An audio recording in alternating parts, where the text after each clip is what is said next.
In this lesson, we will be covering how to create hole features inside of Autodesk Inventor. To create a hole feature, I'm going to select Hole from the Part Features panel. And the Hole dialog box will appear. From the Placement option, you'll notice that we have 4 different options, and we'll be running through all 4 of those here in this lesson. The linear, probably the most popular way to place in a hole. And the way that we're going to do that is that we're first of all going to click on the face option, and we're going to define the face that the hole is going to be placed on. And I'm just going to pick a point kind of where I want that hole to be placed. And then you'll notice here on the left hand side it's looking for reference edge 1. Now these edges do not need to be horizontal and vertical, it just is that they are in this model. So I'm just going to select my 2 edges and we'll enter. And now let's take a look at the other options.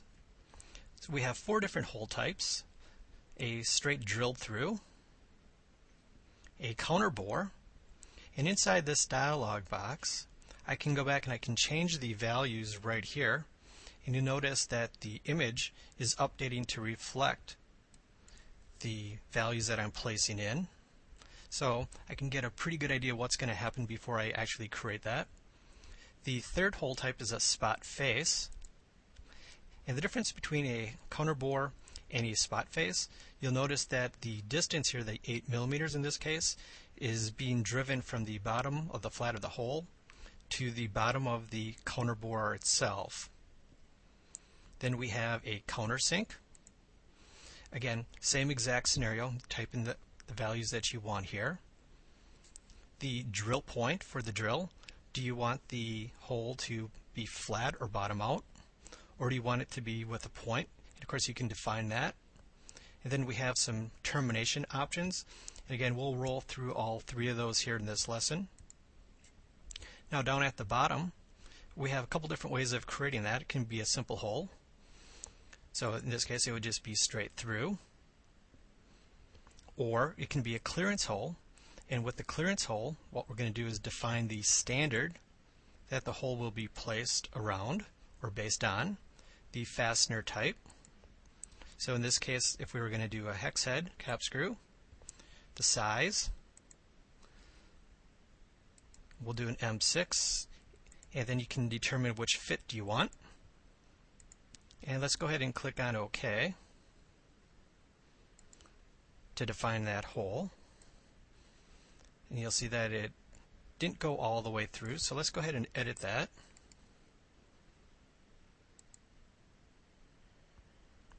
And let's change the termination to through all.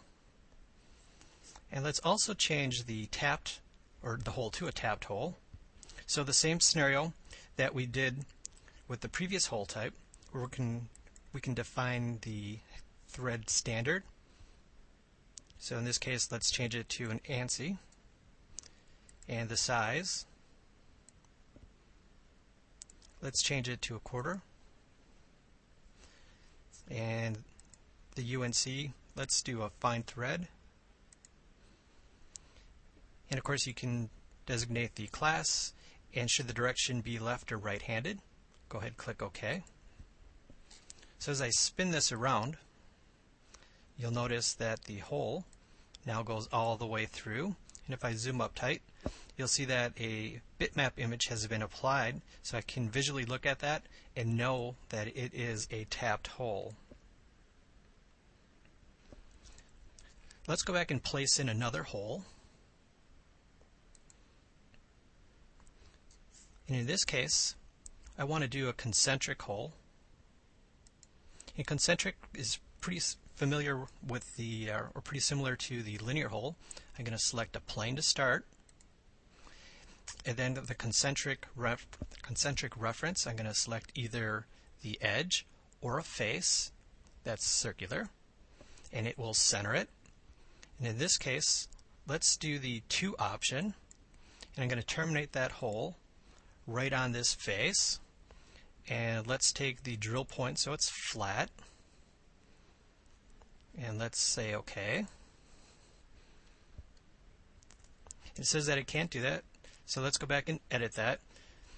Being that the hole didn't actually touch that, let's go back and extend the plane.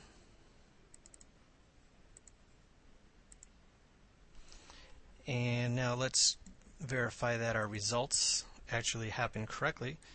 If I spin the model around in a wireframe, you can see that that hole in this case, it did terminate right at the selected plane. So let's change that back to a shaded display. So doing the concentric is pretty straightforward. We're just going to select on the plane that we want it and a circular edge or face to define it. The other option for hole was the sketch option. So what I'm going to do in this case is I'm going to make the top plane the active sketch. And from the 2D sketch panel, we have point, center point. And what I can do is I can place in a few of these center points if I want. I can dimension them. Just hit D on the keyboard, shortcut key. Place whichever dimensions you want. You could constrain them horizontally and vertically if you wanted to. I'm just going to click return. Now when I go back and click on the hole tool, you'll notice the from sketch was now active, and Inventor automatically selected those center points for me. I could also go back and add the center point for the circular edge out here if I wanted to. And in this case, let's take a look at the tapped thread, or the tapered thread. So this is going to be for piping. So let's change it to NPT. And of course you can see our size. I'm just going to go with all the defaults here. And let's go through all. So we now have an NPT thread in our part. I'm going to go ahead and delete that hole. And now I'm going to do the exact same thing, just show you a little different method here. I'm going to use the Look At tool. In this case, I want to place in 4 holes, and I want them to be patterned. So I'm just going to draw in a rectangle. You could place in some dimensions if you wanted.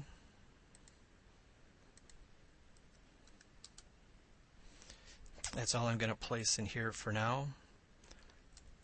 I could make these edges of the rectangle construction, which would probably be a good idea, so let's go ahead and do that. So I'm just going to hold down the control key, could have done a Windows select, I'm going to change them to a construction environment or construction line type, and then return, and then select the hole tool. And what I'm able to do now is I can select the endpoints of that rectangle to place in my hole type. So let's go ahead and click on OK.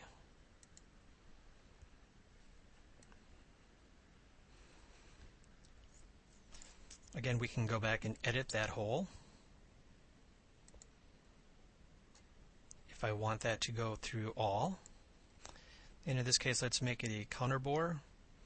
And we can adjust the size a little bit smaller. Let's make it 10. Go ahead, click OK.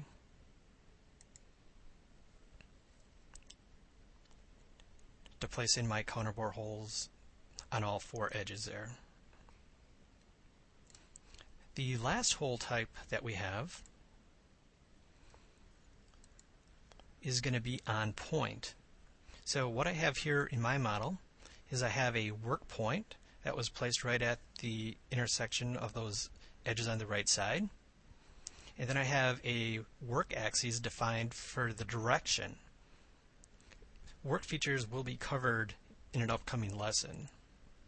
So I'm going to define the location point and the direction with the axes. So let's go ahead and click OK. And you'll notice the hole is going down in that direction. Of course, we can change that. Let's have it go all the way through.